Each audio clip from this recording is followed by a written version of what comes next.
அது மட்டும் இல்லாமல் யூடியூபர் பல பேரை வந்து கைது பண்ணியிருக்கீங்க.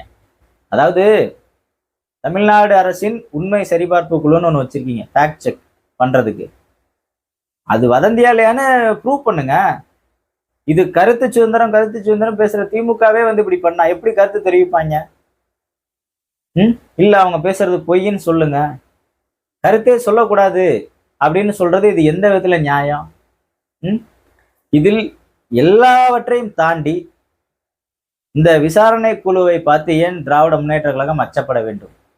அதாவது இன்னைக்கு நீதிமன்றம் வந்து உங்களை பாராட்டிருச்சு, இந்த கரூர் சம்பவத்தில் வந்து தமிழ்நாடு அரசு சிறப்பாக பணியாற்றி இருக்குன்னு சொல்லி நீதிமன்றம் உங்களை பாராட்டி இருக்கும் பொழுது, இந்த 7 பேர் கொண்ட குழு, பாஜக அரசால் வந்து இருக்க இந்த 7 பேர் கொண்ட குழுவை பார்த்து ஏன் நீங்க பயப்படணும்?